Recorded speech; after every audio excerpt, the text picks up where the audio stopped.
Yo, what is going on? Hopefully, you can hear me. We are going to X at Drew Outstanding and YouTube Operation Outstanding in Field. We're going to talk about being outstanding subject matter experts like Culture Casino. He's just an amazing guy with a wealth of knowledge and an amazing beard. So, yeah, we're going to talk about that stuff and just kind of a chill Saturday morning, afternoon kind of time on Valentine's Day.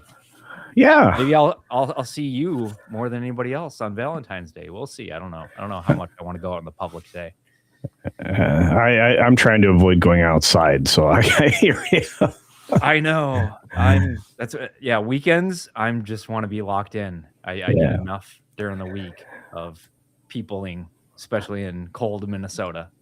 Yeah, if I have to go outside today, it's really only to go into the greenhouses to clean up some plants and get ready to harvest whatever's out there. But like right now, the fruits are just set. Things aren't even quite ripe yet. So like the tomatoes are, they went through the bloom cycle already. And if you keep them warm during the winter, or the minute you have enough heat, they start to pop out flowers. So it's pretty cool. So nice. Yeah. Well, yeah. Who are you, Culture? Oh. What do you do? What do you know? I'm Culture Casino. If you don't already know, it's right up there. It's down there. It's everywhere. And you can find me over on YouTube or X under Culture Casino. You can find me on Rumble. You can find me in a lot of places. You can find me on a lot of other people's channels. I talk about the entertainment business from the business side of things, not necessarily out of anything other than my frustration with what we've been given over the course of the last 8 to 10 years. I would say that the when I talk about this, it really started about 2015 when things started to go sideways, and from that point forward, things that we would normally call enjoyable or entertaining started to get polluted with a lot of messaging. So that's the kind of content that you'll usually find. For example, yesterday I did a video talking about the fact that CNN is basically on a time clock at this point. It's slowly dying. I'm not the only one that thinks this. One of the people that actually works for CNN, Scott Jennings, talked about it, and that it's about 7 years away from being just dead. So they've lost 40% of their audience in the last 2-3 years, 70% overall. It's been a rough time for them. So, yeah, I hear you. Yeah, those are the things I talk about. So, there you go. Yeah. Yeah, and you said you used to do gaming, or I have a gaming channel on there. It's still up as far as I know. That culture gaming is probably out there. I had a building channel where I did some do-it-yourself stuff, so people could learn how to clean their own water heater out, stuff like that. So, because flushing your water heater. Flushing your systems is always a good practice, especially if you have, very corrosive water. So, good call. Yeah. Changing your filters. Like a lot of people don't realize you should probably change the filters on your microwave hood, on all the other appliances in your house as a filter, including one underneath your refrigerator. You should probably vacuum out once in a while. So, yep. Yeah. Well, even inside the refrigerator too. Yeah. Depending on the model and stuff like that. Yeah. Yeah. Everything's got a water filter, air filter, all that kind of stuff. Yeah, and the water filters are usually dead easy. They're really simple. Plus, you talk about your clothes dryer. Your clothes dryer is the most dangerous appliance in your house. Most people don't know that because that lint trap that you clean out, that's not where all the lint is. That's where a lot of the lint gets collected. Then you want to clean that out every use. But underneath that, if you take a shop vac to that, you will find pounds of lint and fabric strands. It's insane. So yeah, I hear you. I'm working on all that stuff too. I make just like for vehicles, make a spreadsheet and the last time you did it, how much the thing cost. That way I can see inflation too, or my own inflation. So it's my own stuff. And then when you go to sell a car or sell the house, you can kind of get a better idea of how much you want to get for the car, get for the house, based on how much you put into it. And it'll give you an idea if you're upgrading to a bigger area, be like, okay, I'm going to have to spend X%, Yes. more on utilities, on, whatever the case is. So yeah, that's part of being a good, not gonna say, just Well, you need to maintainer. be a good So you don't steward. have to complain about, Yeah. everything's so expensive, but it doesn't have to be. Yeah. You modify it for how it makes sense for your own situation. Yeah, if you're a good steward for all in all aspects of your life, and you have that level of responsibility, you usually have a little bit easier life than most, because it's people who ignore the maintenance of things that they value that end up losing those things. So Yeah, it's a use it or lose it yeah, type of deal, because I don't know, you got to learn the hard way, and it's like, yeah, renting, you're just, people say throwing away money, but you have less responsibility. You yep, just got to make sure you can make that monthly payment, but anything after that, it's out the window. So you have your own home, and it's like you got to think, not only you got to pay that mortgage, it's the homeowner's insurance, it's the property tax. You got to learn what those things are, how often they happen, and then when they go up in price, you got to be able to know how to look into more, negotiate. So well, yeah, go I shopping. Yeah, go shopping. yep. So I put that on my calendar every 6 months to That's be like, smart. okay, let's see where things are at. And homeowners insurance is going through the roof. Like Yes. the Palisades fires, the Hawaii fires, the hurricanes, Texas, Florida, all that makes even Minnesota go up. Just the Yeah. way it all Well, I works. mean, and here's the interesting thing: Minnesota has their own kind of disasters. I mean, it really does. You guys, Yeah. record snowfall. There are times that you really have to be well prepared. You need to have a well stocked freezer. You might even need a generator. For short outages, things like that. In a really particularly harsh winter storm, especially with lake effect snow, if you're near one of the lakes. You're definitely going to want a generator, because when the power lines go down, linemen aren't getting up there while the storm's going on. They're getting up there after the storm's done. So yeah, and that's why forward thinking is just so necessary for survival. We were talking, you and I started talking about that earlier off the stream, about that kind of mindset, whether you're in the military, whether you're a farmer, whether you're a gardener, whatever the case is. It's more than thinking in the current paycheck, the current month. It's farther out, especially when you're dealing, like you said, with seasons, with specialties, linemen, all that stuff. Where did you see that South Park episode where everybody was using ChatGPT and stuff like that? Nobody knew how to do anything anymore, even like fix a stove door. So all of the electricians, the plumbers, they're becoming billionaires, and they're just, simple dudes. But everyone's like, well, I'm all booked up, but they're like, okay, what if I give you an extra $1,000? Can you get out here faster? And then slowly it became an arms race. I loved that episode, and I laughed the whole time, because I can see that coming in the future. I really can. And most people don't realize, and Elon recently has been caught saying this, but he said that it's going to be the educated people, the white collar jobs, that are going to go first.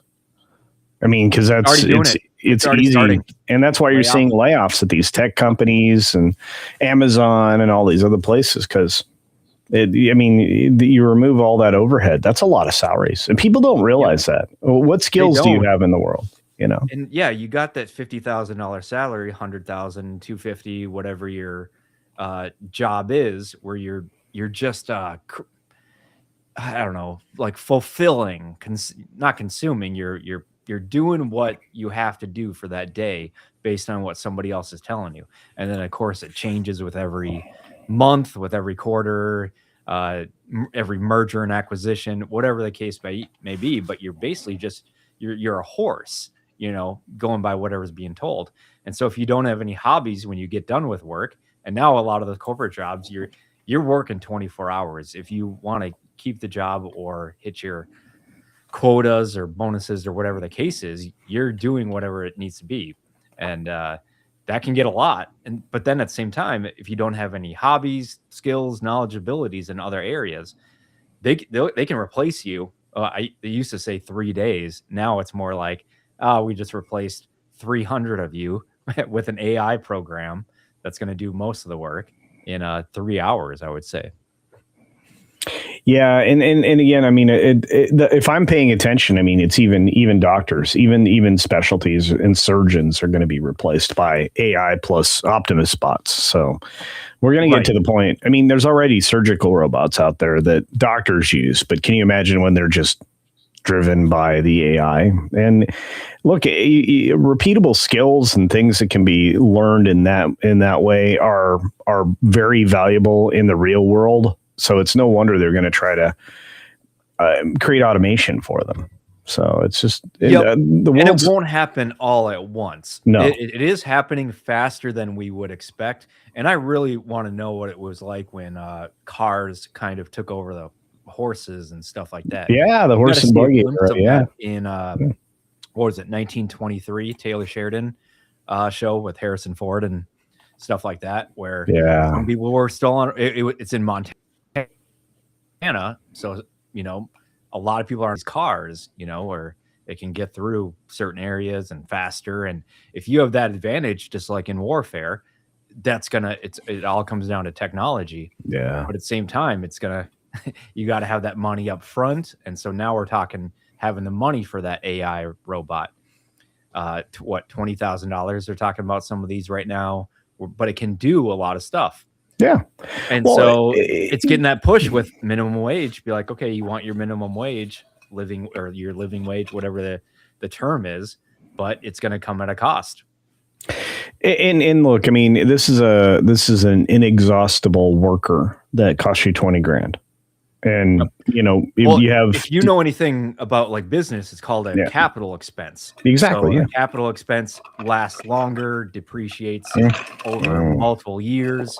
Yep. And you can play that game and learn all the legal creative accounting that makes sense on the books, as opposed to you have that laborer every hour, 2 weeks, whatever that you're paying, and it's unpredictable. But capital project expense, you can predict it a lot better and just make small tweaks. Yeah, and that's the other thing about the robots. Not only will they come with the ability to treat them as a business asset and you utilize depreciation, you're basically printing money because, again, it's an inexhaustible employee that only needs to be recharged every X number of hours. So, a one-time CapEx versus, a long ongoing employee, it's going to look good to a lot of companies and factories and everything else. Could you imagine a 3D printing parts place that has nothing but Optimus robots to like pack and do everything else inside the factory? Even 5 or 6 factories, you get 10 or 15 3D printers, and all of a sudden, you're making hundreds of thousands of dollars out of your garage. And it's just, it changes the dynamic. So I love that. It is. We're in that kind of 2000.com, pick whatever point in history. We're in that kind of changing disruption period. And it will last for a little bit, but I've already been hearing, AI company bubbles and stuff like that. But all that's going to mean is there's just going to be mergers, acquisitions. Some are going to make it, some are not. Just remember, like, the .com, pets.com, pet insurance, all these different things because they said, oh, everyone go get a website. That's where it's all at right now. And then they made all these companies and that didn't have any products, profit, they salary, they couldn't pay salaries like, huge. So they said, have all the stock options, and some made it and some don't. Some, like Microsoft, they were giving their janitors, they're like, we can't pay you extra money or whatever, right? But we can give you all the stock in Microsoft. And then before you knew it, it took off. And these janitors, they didn't want to do anything else. They didn't want to, become, IT guys, but they were driving Ferraris and everything as a janitor. And they didn't want to leave the company because then they'd lose, the vested and stuff like that. So yeah, you had millionaire janitors that were stuck there. Well, and all of a sudden, and this is the thing, is when you start to realize that you want to capitalize on what your stock value is, you learn how to take loans and not an income. And you take loans on the stock and the vested stock and those interests, and the bank will loan you money infinitely. So, I mean, that's what Elon Musk does. He didn't really pull away from his actual net worth when he acquired Twitter. Is it a different conversation about how debt is merely just leverage? It is. And yeah, you can get in the weeds with all this stuff. Yeah. Of course, not financial advice. No. Entertainment and own experience type stuff for sure. But that's how you learn about these things. Like, I'm 40 now and I'm learning a ton about personal finance. I knew a bunch, but then I'm learning more from my own situation. And it's like, yeah, you could blame these, rich or powerful, whatever, but they're all just people and they're all just figuring it out. And then they got there from being somewhere and connecting with the right people. Yeah, I never understood that vilifying somebody else just because you're not in that spot and you want it, but you don't want to figure out how to get there. Well, it's as simple, and this is something that I discovered doing this for the last 6 years. You just reach out and ask somebody who's doing the thing you want to do. Believe it or not, 9 times out of 10, they're very kind and polite, and they'll point you in the right direction. So there's something to be said for if you look for ways to be successful and you interact with those people that are successful where you want to be, they'll lead you to success, either by merely observing them or from just having a conversation. It's one of the reasons why I encourage people to go to events like Turning Point USA or, one of the meetup events or even a convention like a MegaCon where there's going to be a lot of people that you are interested in that have experience in the things that you want to do. It's the same reason why, like right now, I'm considering, going to HVAC school. Mechanical school is not going to be a challenge to me, and it's not going to cost me a lot of money, but it's a field where I will get invaluable knowledge so that I don't have to hire an HVAC person. I can do it myself. Same thing with plumbing. I think, a couple of years apprenticeship, you mentioned actually journeyman work when we were talking backstage. And I'm thinking, what a great way to pick up these trades. Why wouldn't you do that? When I was a kid, I did construction, so I have a little bit of experience, and I did a lot of masonry. Holy cow, that's tough work. But I'll just tell you that having all these various skills only benefits you in life, especially if you're like me and you just want to build stuff all the time. That's what I want to do. So, well, yeah, it works two ways. You can do it all yourself, or you can get up to a point where it's like, okay, now I need that plumber to do something that I can't do myself. But you hire that plumber, and then you're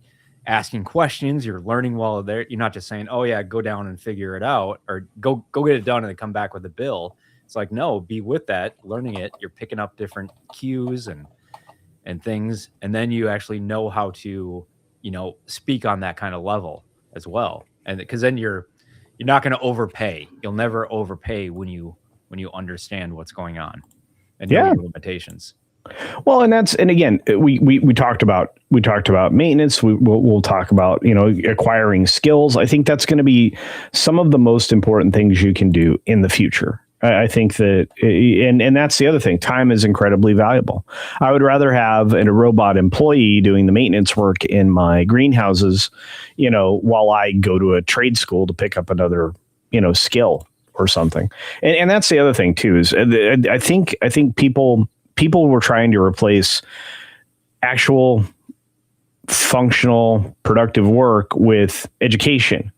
And I'm no shame against anybody who went to university. I'm just going to say, and again, I went to school, but everything I learned that was more practical, hands-on experience, and in some kind of a skill or trade or whatnot, or just in the course of business where I come from. The education jobs were great. I didn't mind doing the internet stuff I used to do before I went into my own business, but I still find that it was more practical to have all the skills that I needed without necessarily the book learning that, didn't really, I mean, it got me a decent job. I'm not going to complain, but there was also the .com bubble where, I was not employed anymore. So, right. Well, yeah, for one, it's to get the job, but then you got to keep the job too. Yeah. And so education without wisdom fades away. I'll get you that interview or get you in the door through the algorithms or whatever like that. Then once you're in the chair, it's like, okay, now you got to work. Now you got to show your work. Yeah. To keep it. But yeah, I mean, I went to university as well. Yeah. Couldn't have done it without the Army. So thank you for that. GI Bill, baby. Yep. And then I got into different circles. I took on leadership roles. I learned, different organizations I volunteered in. It really grows you as a person, but you can't let it kind of consume you where you're just wasting around and not really doing anything. I often, and your debt is going up 20,000, 50, 100, whatever. So it's controlling your controllables. And I look at, and again, I talked a little bit before we started the show about my great admiration for people in the military, and for allowing me into their circles, which I've been grateful for as well. But there's something about military people that, because of their training and because of how they're taught to learn in the military, they are great at getting skills and they get them very quickly. So they get them faster. Why that? I think that is. No, go ahead. It's because I learned that. Well, I learned in high school first, and then I joined the military after that, and then I went on deployment, and then came back and went to university. Right. And I could see the biggest difference because in the military, at least my experience, it was you need to learn this stuff, and we're gonna make sure you learn it until you move on to the next thing. Everyone, you got this whole 60 guys, and it's like we need it in the drilling sergeants, the cadre. They're like, we are here to make you learn this. It's not just to check the box and go to the next thing. It's like, no, a certain percentage of you need to be proficient, and the rest need to know how it works when it comes to map reading, radio communication, whatever the thing is, physical fitness. And so it's like they stay with you all day until that they know that you learned it. Yeah. And that became I'm like, that was the mindset. It's like you keep doing it, and not everyone's going to learn the same way. Maybe somebody's having an off day, they're not paying attention, whatever the case is. It's what was the Bill Clinton no child left behind? This is you're going to get left behind until you figure out how to keep up. Like that's just what it is. The efficiency of proficiency. So yep. And then the difference when I went to university, it was, okay, here's a syllabus, here's the numbers you got to get, figure it out. And then you get enough past that. And now it's like, yep. And now it's on to the next semester, the next whatever. Even whether you learned anything or not, it's like, you can fake something and get a C, a B, maybe even an A, depending on your learning style. I got A's where I shouldn't have not gotten A's. Or how do I put it? It's like I did the work, but I didn't retain the stuff. I played the game, and I can do homework, I can do whatever, but it was just regurgitating information in a book or from a professor. And this is an unfortunate thing because I was told the truth very early in life that university is you're going there to show the companies that you can play the game. Because oftentimes like I had advanced language training. I have zero language memory anymore. So like you can think about it. I mean, through high school and into college, I spoke and could read and even dream in German. Guess what? I have basic, at best, conversational German, and that's it now. It's everything else is gone. So, and of course the boss, she had, language training too, but it doesn't stick around. If you don't use it, this is what we were just talking about a few minutes ago. You use it or lose it. And that's again another thing. That's why you're constantly training and drilling in the military. And like I said, most people from the outside don't understand that. But what they don't understand is that you have to continually remind yourself for everything that you're doing out there, what you're doing and why you're doing it and how to do it. And then again, we call it a perishable skill. Yeah, So exactly. we talked about use it or lose it. Yeah. And if you're not actively doing that, like going back to other things we talked about with the technology, it will bypass you. And it's like, okay, now I can't even figure out Microsoft Office because it changed so much since the last time I was on, or whatever the case is. And yeah, you got to be in it. And like we talked about the journeyman type stuff, it's like you can learn books. I can learn books on streaming, you know, and watch videos on it. Yeah. And what to do. But until you hit go live, and then, you know, issues happen here or there, and then fix that stuff. So yeah, it's a trial by fire. It's got to be that way, but you got to be in the right mode. Oh yeah. You know? Yeah. And again, it's a mindset, and look, you can get there. It doesn't take much. You can actually find ways to do that on YouTube videos, even in shorts.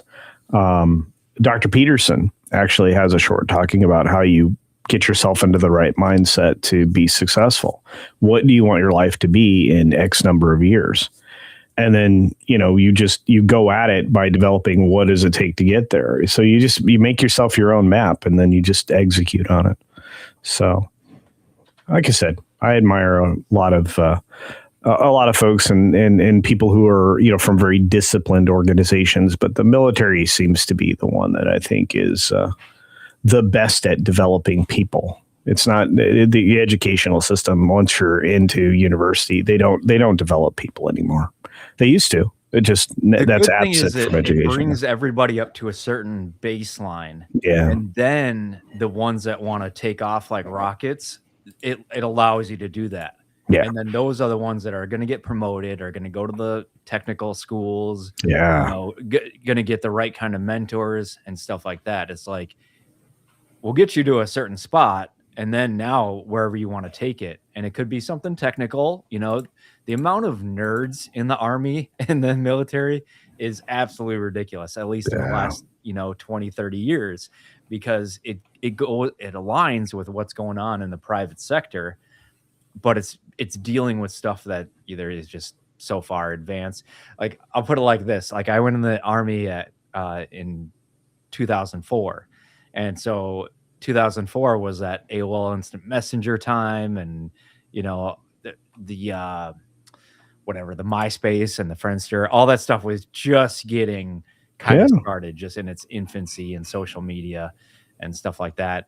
And then so I go to basic training, and we have these. I'll talk about cell phones. So it's like, what kind of phone did you have at 2004? Well, I had multiple, because at that point in time I was going to 2004. Nokia, that small one, or brick, yeah, I had. I eventually had a sliding earpiece Sprint phone for a period of time. But I mean, I had some of the first small cell phones ever, because I was going to college and I was running my first. My first landscaping company. So not only did I have one of the original cell phones, I also ended up with a Sony Z phone, which just had the flip down microphone and stuff. But I had a pager too. That was a Matrix one, right? I don't know. It was related. It flipped down the jawbone. Yeah. And then the earpiece slide was the one from the Matrix, which I had one of those too. But then I also got one of those kickstands, or whatever they were. Yeah. And I mean, I went through every single trendy phone, because again, phones were less expensive back then. They weren't very smart.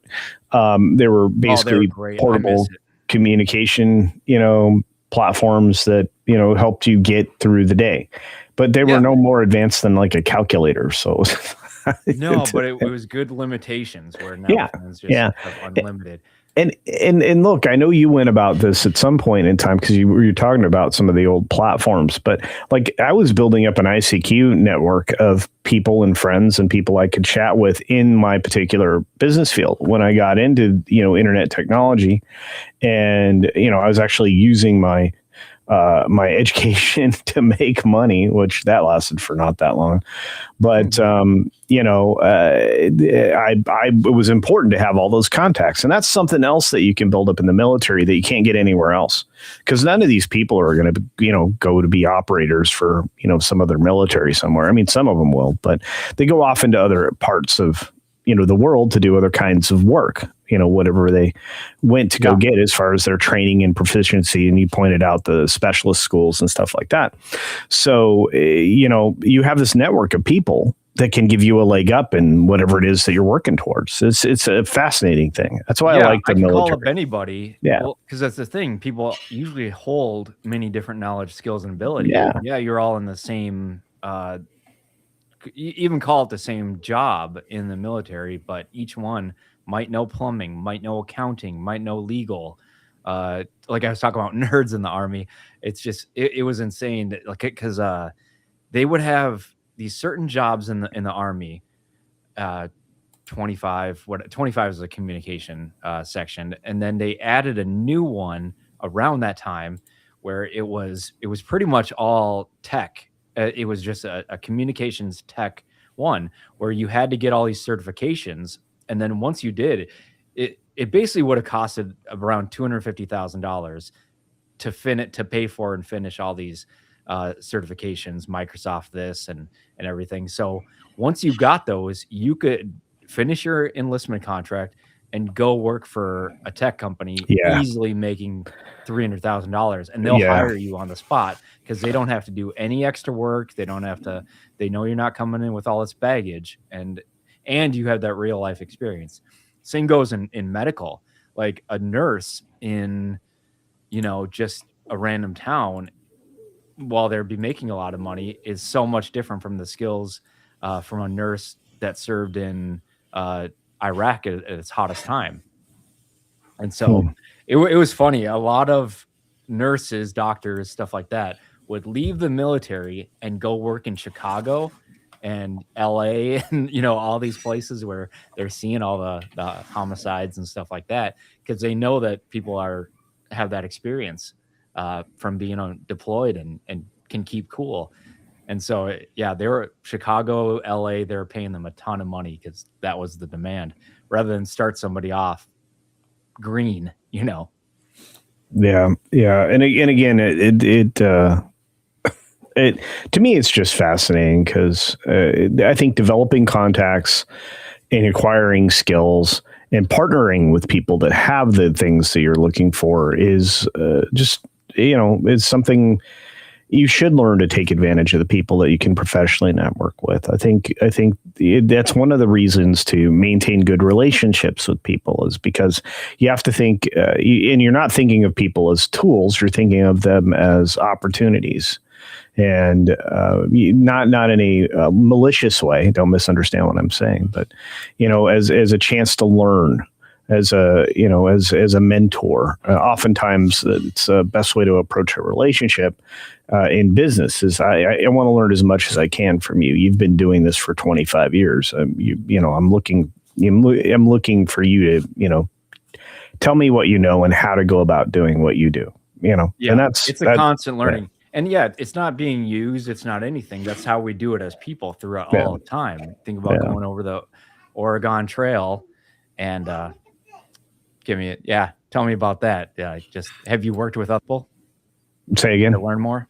Have you worked with other people and just developed more? Because doing what I do now, and I'm 6 years into this YouTube channel, Rumble channel, social media, parasocial relationship thing, and I've learned more from other people than I could have possibly picked up in a book. There are things and approaches that I think are uniquely fit to certain personalities and don't work with others. And eventually you will learn from enough people that you'll take away what was best about that person and be able to apply it to your daily life. If this is something you're interested in doing, and for me, this is a retirement gig, right?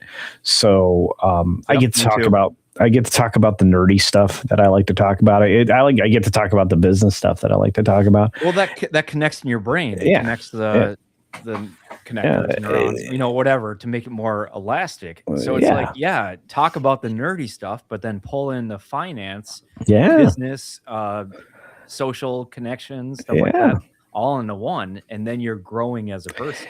As opposed to like, I'm at a job, I have to do X, Y, Z. Yeah. And people box themselves in or allow them. Oh, for sure. Yeah, you oftentimes you're responsible for your own limitations, and I don't think people approach life that way. And again, backstage before we started, I started talking about the majority of people are on the world; they're not in it. They don't look at the world as like, why does this work? Why is it done this way? And that's why oftentimes people blame everything else on others. They're incapable of seeing that the limitations that they're suffering from were self-imposed, because they don't look at the how the world works, which I think the military teaches you right away. This is how the world works. Things are, and your parents always say something silly to you when you're young, like, well, the world's not fair. Yeah, no kidding. But what's the solution? Exactly. And like, that's the other cool thing about military guys. It's always about problem solution. In fact, I had a boss tell me once, and this stuck with me for the rest of my life. I was very young. I was a teenager. I started working at 14, so I could buy a car when I was 16. Me too. So as soon as I could work. Exactly. Yeah. As soon as I get away with it legally. And I worked for two family companies, and they both don't exist anymore because they got sold, and the family did very well. But, he said to me that do not come to me with a problem if you don't already have a solution in mind. I was not allowed to present a problem without a solution. Had bosses. Yeah, I had leaders, bosses, the same. The good ones the same way. They say you're gonna run into stuff. That's just gonna happen, and we're not gonna get rid of you, because you ran into a problem. Yeah. Come up, tell me what the problem is. Think of 3 solutions. Oh yeah, that's the other one. 3 solutions. Your own mind. Yeah. But you still need to come to me, and then we're gonna rip those solutions apart. I'm gonna add in my own stuff, and by the end of this, 20-minute, hour-long meeting, we're going to have a plan of attack that combines my, the situation I'm in with his management, wisdom, experience, all of that, and then go off and do your thing. And then that leader is going to work with other people. And then it's that communication back and forth. Now imagine going into a business these days and training people on nothing but that concept. You couldn't do it. But if you presented that as like, if you want to work here, you need to understand these 3 things. What would those 3 things be? Obviously, one of the rules would be what we just talked about, but you'd have to come up with, okay, if you want to work here, this is what we expect. That's another problem that we have in modern business. People do not set expectations up front. They'll give you a vague work description that usually doesn't apply to what you're going to eventually be doing. My last couple of corporate or small business, whatever, they had a need, and then they hired me, and then they're like, all right, go figure it out. And I'm like, I can, but it might not be to your expectations, because I don't know what your expectations are. It could even exceed their expectations, but how would I even know that?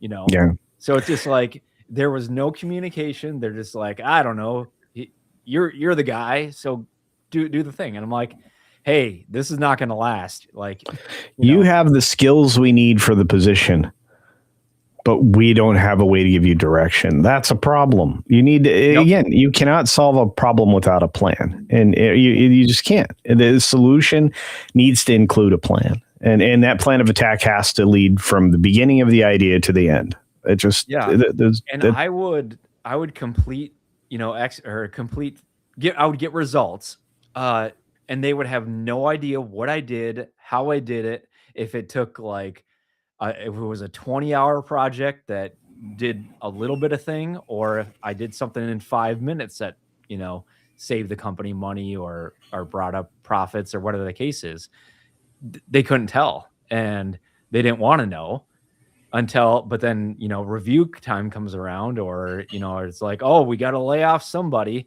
and it's just like, all right, well, that's what happens. Then there's an expiration date here. Well, and again, life comes with a lot of unnecessaries, including some of the educational things that you go through. Like I said, when I was in IT, I got a lot of Oracle certifications that would make me qualified for jobs making $300,000, $400,000 a year. But they never did me any good because the companies that I was working for weren't looking for that kind of expertise.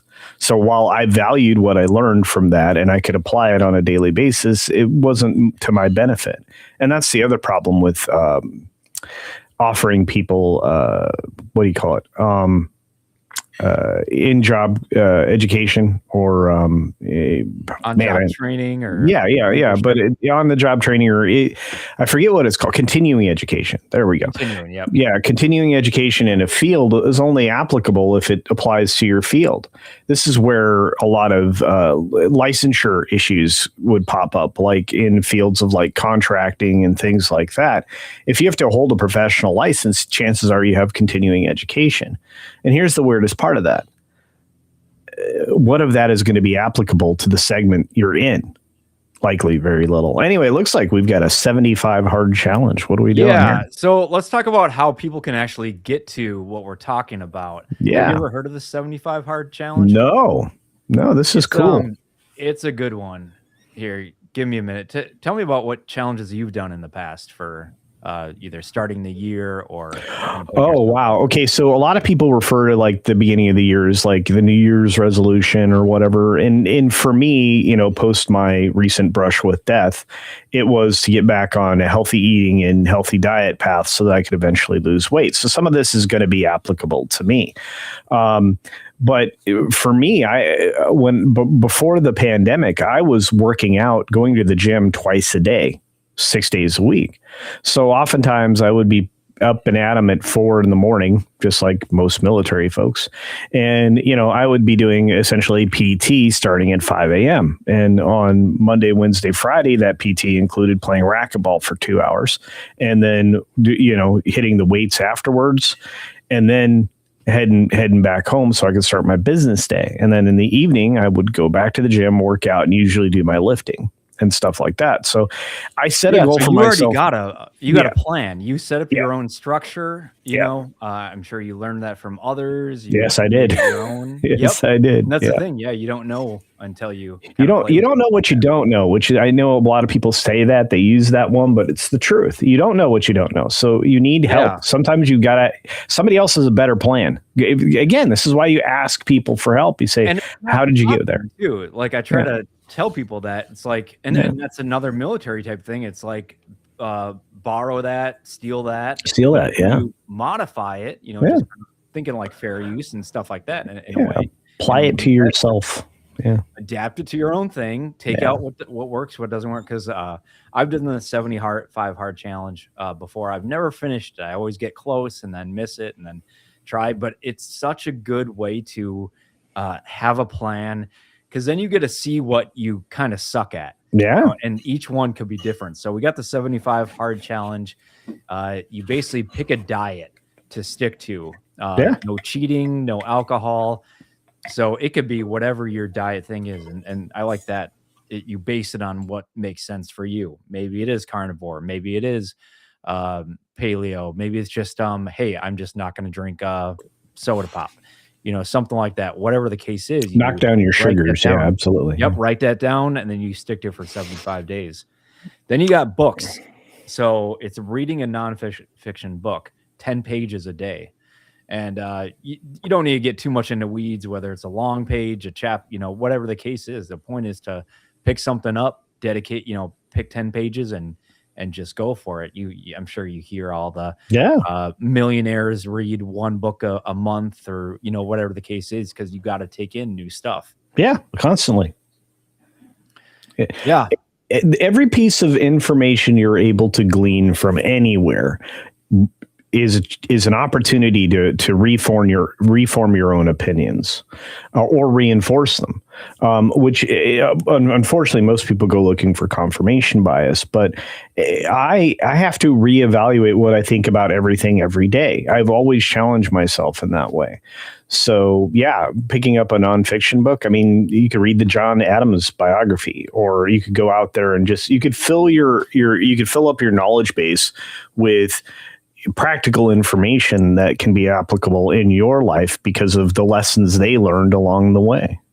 Yeah. And I have a theory that I've been hearing from other people where it's just like, if we're going to get to a point where people don't know how to read, and it's like, you can read, you can learn how to read in school, and then you can read, what the Stream Deck or Windows or, what something says, but it's a matter of reading pages and understanding what an author is saying based on their experience, their wisdom, and then connecting it to what's going on. It's more of a mental kind of understanding than just reading letters. Reading comprehension is reading comprehension's collapsing, and all we do is taking in whatever audiobooks, listening to a video online. And so, you can do that, but then also have that ability, because however many years ago, a lot of people didn't know how to read. The start of the country, years before that, some people could read and some people couldn't. And that division is going to make, wealthy or not. Yeah. And look, like I said, always look for something to take away from an experience or an opportunity to meet someone new. You should have a new takeaway from that. You should. Yep. A simple interaction. And again, you and I had the opportunity to interact in person, but we'd talked online before and everything else. And you're world famous now because you were on with Ian Crossland. But I'm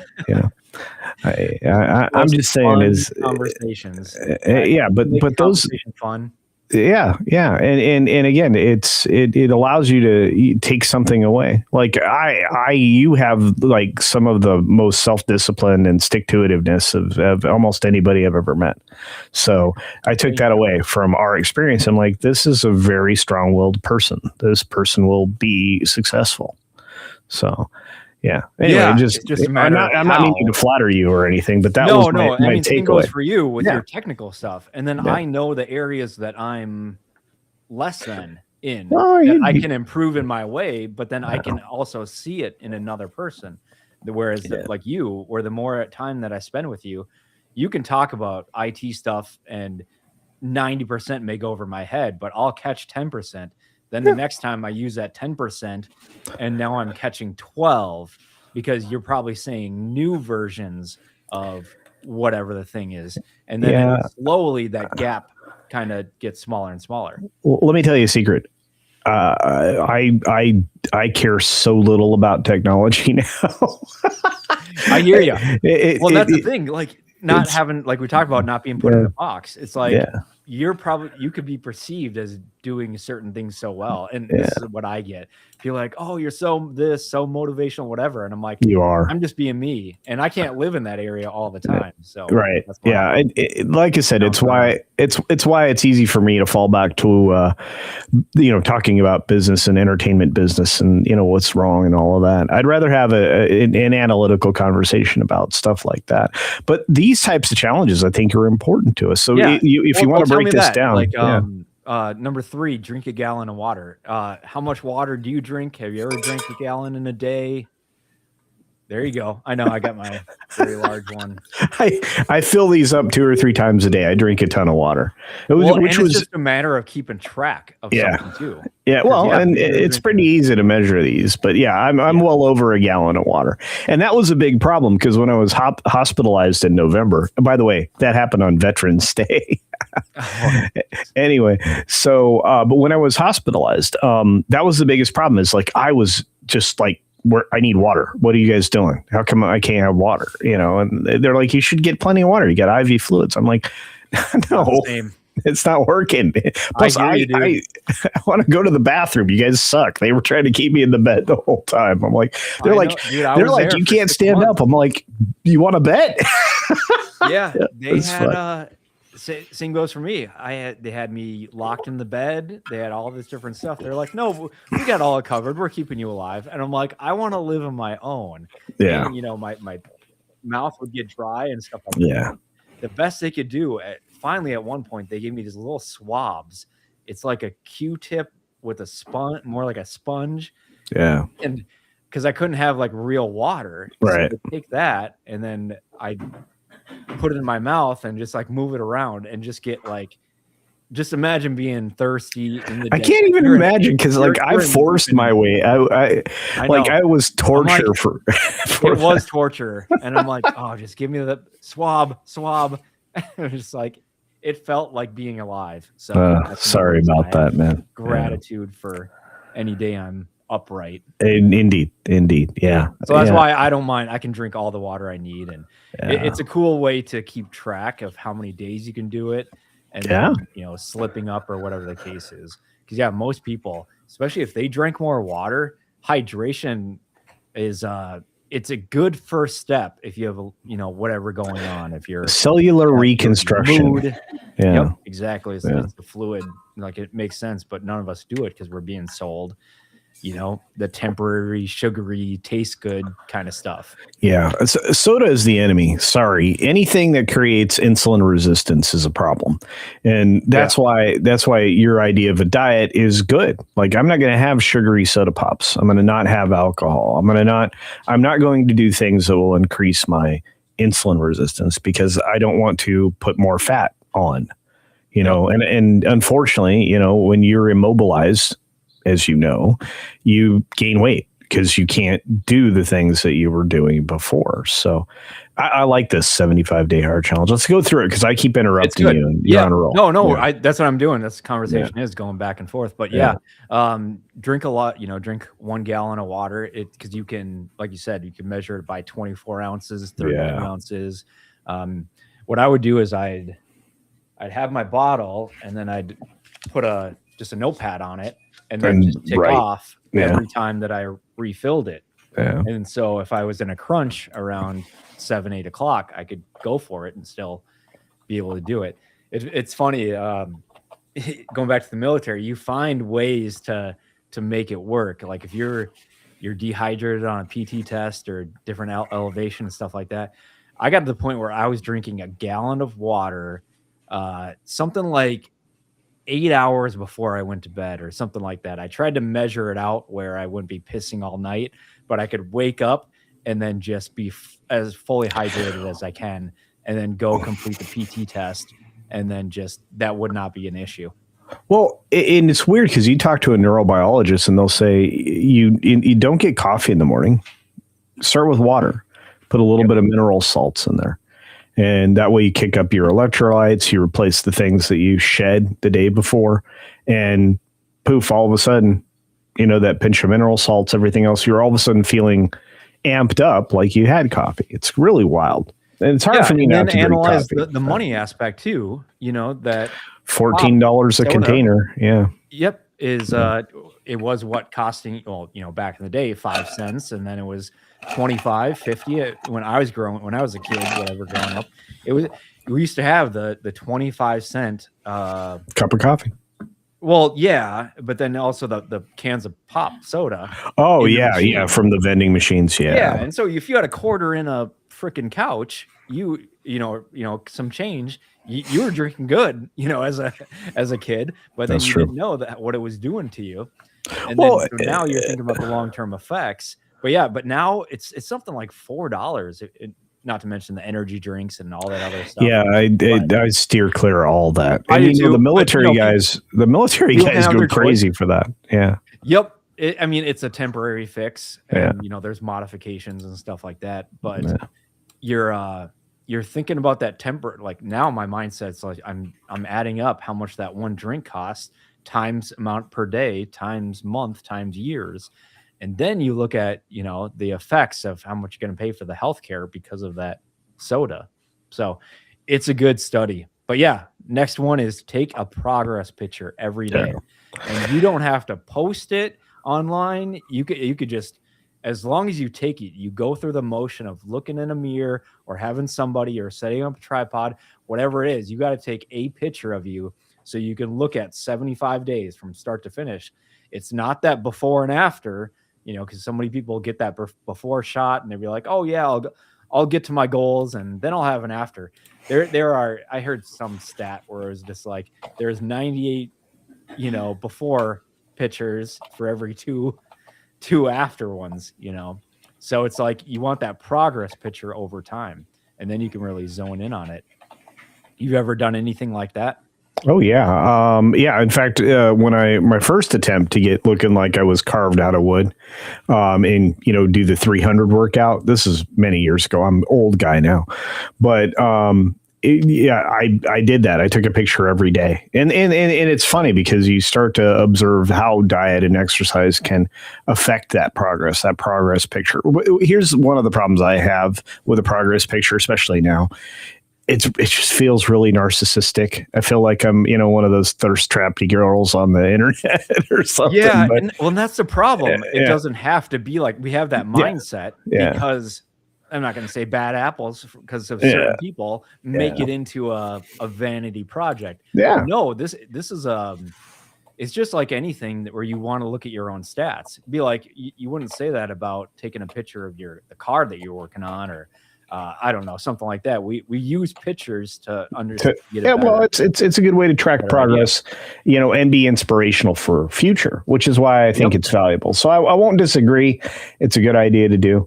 I think it's one of those challenges where it's just like you got to do it, and that's where a lot of people fail on. They can do all the rest of these, and then they'll get to day 34 and forget to take a picture. And if you're going to buy the challenge, you're starting over at day 1. Yeah, and that's why it's really important. So the day before you decide to start any workout diet program, weigh yourself, measure yourself, and take a picture. You need to know realistically from whence you started, so that if you repeat those same steps, you know, whenever you set up your measurement points, but if you do it daily, you're gonna realize, okay, I had significant weight loss here, but I have to be honest about it. Most of it was water weight that I was losing to begin with because I started a new diet.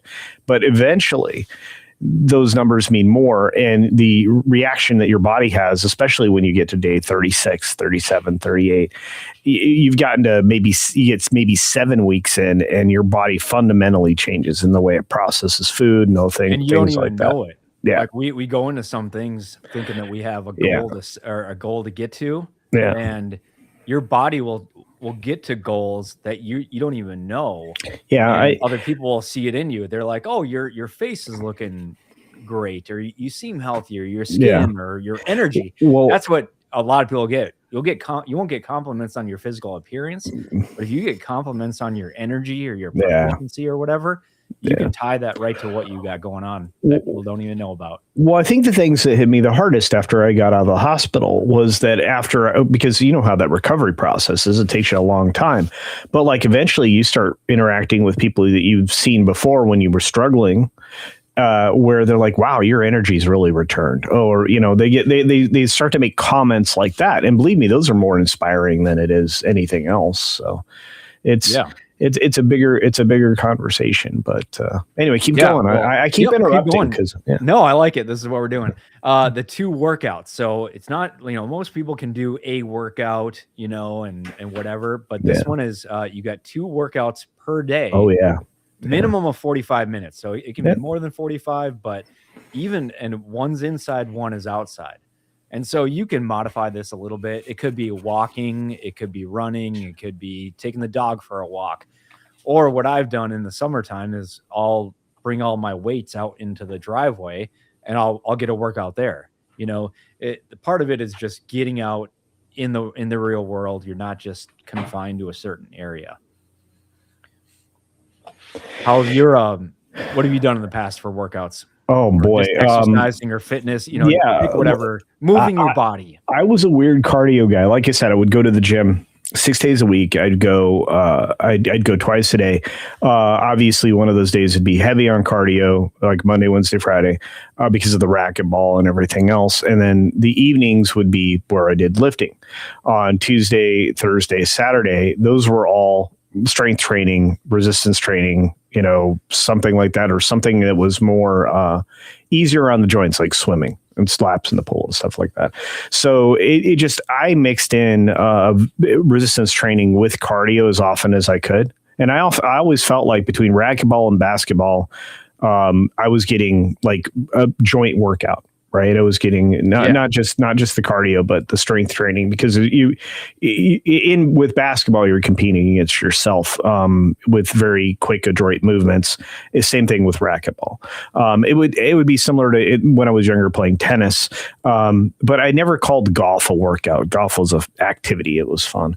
But look, it can be as simple as a walk, a 45-minute walk around your neighborhood. It can be just life-changing. Life-changing. Yeah. In fact, what's his Kevin James? I can go through a list of people who've kind of done that in their life. Jelly Roll, for example. Joe Rogan talks about Jelly Roll and says that all he was doing was walking 45 minutes a day and eating right.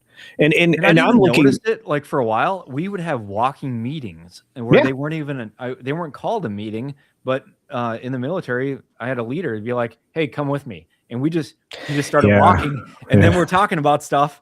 And it's like, we get done with that. I'm like, was that just like a workout? It was PT. Yeah, you just did PT.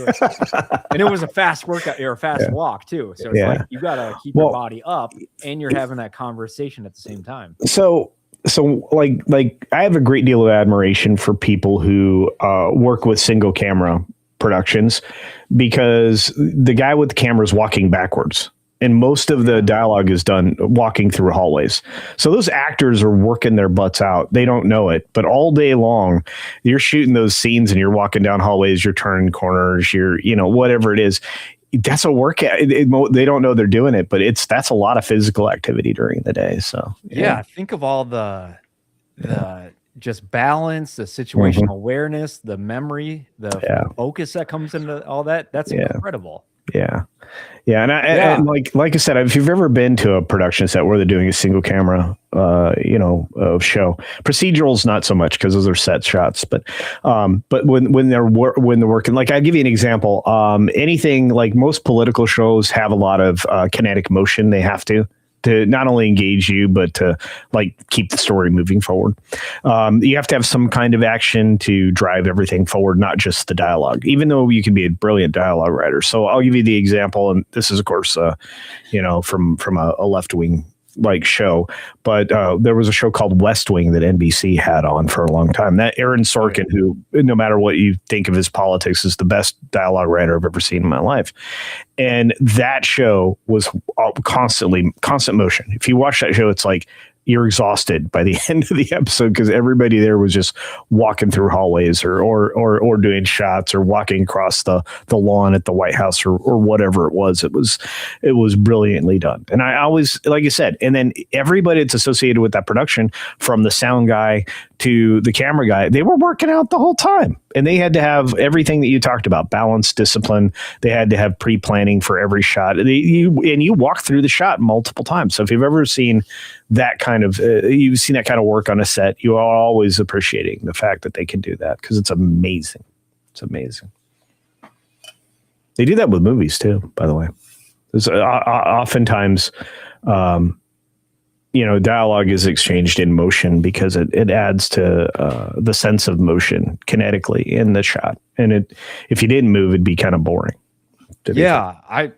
That's another example of all that technical knowledge that you can't just read and understand. So being around that is incredible. And then, like you said, with West Wing, then you start to notice things in your entertainment. You're like, oh, I understand how that works, or what that would take to pull off that.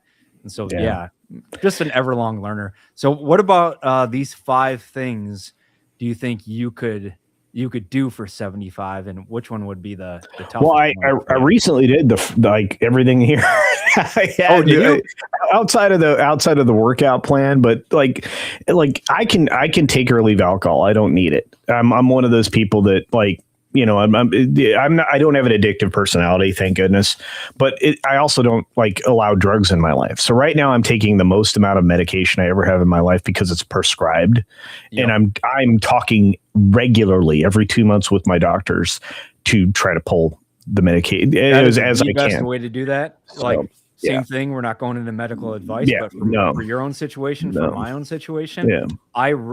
if you just leave it up to them or your own body They're going to prescribe cravings something or whatever, Yeah. you're going to be done for. So Yeah. it's another way to like, Yeah. if you don't have So- a plan, have that professional and then be like, I want to No. get off this stuff, or I want to, you know, Here, find a better way. Here's the weird thing. So I voluntarily didn't drink after obviously I had my brush with not living anymore.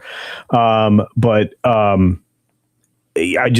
quit drinking because it doesn't do anything positive for you. I've only recently started to have like a glass of wine with dinner or maybe a second glass, but that's it. Like my consumption is very low. So quitting alcohol wouldn't be a big deal. Doesn't matter to me. And I've I did that done myself. I haven't Yeah. drank in a couple years now, Yeah. and it's not for anything other than it just didn't make sense. I Yeah, couldn't it doesn't. see the positive anymore. Before it was more social or Yes, very. experience, or you know, you can pick your reason to get pulled into it. But at the same time, I started looking at the health stuff because like I had less times that I was going in an emergency room. And then I started looking at the cost of Capital expense, not yeah. drinking. Yeah. And it's like, man, Huh. I've just started to stack up all these reasons not to. And I'm not saying I would never drink again, but Yeah. man, Well, just replacing it with water and a few other things. Yeah. First of all, I never want to be a hypocrite because I'm never going to say I don't drink because I'll have a social drink.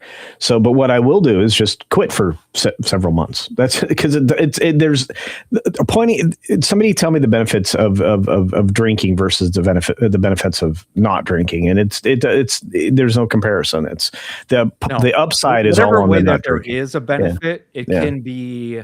What is it? Detrimental or Well, no, there could be a substitute.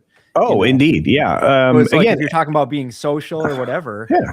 Okay, get into a situation where you're drinking water. Yeah. And you can still be part of the conversation. Be like, oh, I need it to be part of the conversation. Well, you're having the wrong conversation. Yeah. You know? And so it's like, I could drink and go hang out with football guys or rugby or whatever. And then it'd be like, oh, I'm more part of it and we're relating and stuff like that. Or I can, you know, find something more specific to me in my season of what's going on. Like for me right now, it's cycling and adaptive skiing. And so it's like, if I go talk with an adaptive skiing group and now it's like, we're having conversations, we're having a good time, we're drinking hot chocolate, whatever the case is. It's not more based on the beverage. It's more based on the conversation that everyone is more a part of. Yeah. And that's a good thing. So like I said, there are more benefits to not drinking than drinking always. So it's just, you could do the no alcohol 75 days right now. Oh yeah. See benefits. Yeah. Oh yeah. Yeah. The benefits are plentiful. I just look, you're going to have alcohol comes with certain things, including insulin resistance. I just made a big speech a few moments ago that, you know, don't add things to your life that create insulin resistance, which creates fat in your system. So the more things that you can remove from your system that works against you, the better. So excellent. So what would be the toughest one out of these 5 to do? Well, I can do all of them, but the 2 45-minute workouts is not a big deal to me. So truthfully, that might be the hardest one though, because finding that second 45 minutes now because of what I do, you know, because like oftentimes if I'm on a podcast, I have, you know, morning responsibilities. Well, yeah, you would have to manage expectations. Yeah. Say, I will be on for an hour. Yeah. I will be on for 2 hours. And then after that ends, it would create more. I would have to be more self-disciplined than I enjoy being, but I could do it. That's what I said. Yeah. Yeah. So you say you do that. Yeah. You're becoming more self-disciplined. You gave me that compliment earlier. Yeah. And now slowly you're building your own level of self-discipline. Yeah. Something that you didn't have before. Yeah, so certainly. It's managing your own expectations, being your own boss and your own employee at the same time. Yeah, no, and again, that's I'm kind of hardwired that way as an individual. So, but Excellent. honestly, it wouldn't be even now that wouldn't be the most difficult. But what it would do is create a conversation in my house if I wasn't having a glass of wine in the evening with dinner. But that'd be manageable. Well, that that brings on the question: are Yeah. you with the right people in your Oh, yeah. life? Whether it be a significant other, and when I say right, I just mean No, yeah, I somebody who understand. would encourage your Yeah, growth. And I would development. not. I would not be sabotaged. I would not be And sabotaged. So, and not only I see that significant there are people who are jealous. This is the weirdest thing. It's something I've also noticed doing this for 6 years. There are people who are jealous of you that will sabotage your success if you leave that open. If you leave yourself open to that, Yep. you'll come You across got to those be people. optimistic, but you Yeah. trust but verify. Yeah. Thank you, Reagan. Putting Yeah. yourself Thank out you. there, but then being careful Yeah. of what this person's intention. And you give them some rope, to meet you there and They'll help out do and it. They'll rubber do it. band. But you give the wrong person a rope, and they're gonna do bad stuff with that to you, or they're gonna make you a lifeline and be like, "Hey, look what I made for you to save your ass sometime." But yeah, I was saying not only significant under I'll put the people that are in your house. Are they going to be they could be the most amazing people to you in every other aspect, but if they're throwing bricks, throwing branches in your way while you're trying to climb your obstacles, you got to say something. A person's got to say something. Be like, "Hey, I'm going after something right now. Here's why I'm going after it. I'll tell you more. You're awesome in all these other ways, but you got to let me play this one out." And if you can find somebody like that, significant other, friend, roommate, Oh, yeah. whatever the case is, you're on your way. For sure. All right, Culture. Let's wrap it right there. All right. Where can people find you? Yeah, I'm simple. I'm easy. It's right down here, Culture Casino. It's very simple. I'm on YouTube, Rumble, Odyssey, Minds, Getter, and X. So please find me in all those places. I'm easiest to get on X. I think Drew's found that out. Unless you can text message me, which Drew can do too. So, and like you said, I do a weekday. I do a program in the mornings called the 6 Minute Daily, which gives you a quick 6 minute breakdown of the news items of the day, about 17 stories in 6 minutes. And That then is sometimes such a good way to do it. Yeah. I've been watching Kino Casino for a Yeah. while, and they do their YouTube one where they Yeah. prep for the kick one, and it's just like, I like that. Like, tell me what you're going to talk about later, and then I can make that decision to jump in. Well, So, good on you. I've been watching those that you do. Yeah, I've been doing that since I started 6 years ago. And the nice thing, I tuned in. I'm like, what the hell is this? it's like boom, boom. I don't know boom, what it boom. is, but I like it. Yeah. My brain just can. Yeah, and Tell me what you're going to talk about. Yeah, and it also gives you something to look at to see if you want to base longer form videos on it. But it's a good way to do a live stream in the morning, and then I will do on Monday, Monday, Wednesday, Thursday, and Friday. I'll do bonus time. So oftentimes those shows are not 6 minutes; they get about an hour and 6 minutes. But again, it's a lot of fun. You can tune in daily, and then it's at 9:45 Eastern Standard Time. Monday through Friday, essentially, and then I'm on a lot of other channels throughout the week. But I make video content pretty much every day, 1, 2, 3 videos a day. You're experiencing, and I'm gonna do these one-on-one or small panel or whoever wants to join these free-form kind of interview conversations, just to really understand how people tick. So, thank you all for joining me and the handful that kind of listened here or there. This is more for me right now, and till it grows and we can have conversations in the chat and stuff like that. Thank you, Culture Casino. Feel free to jump on another weekend free for all. Move the needle. Let's go about it. Take care.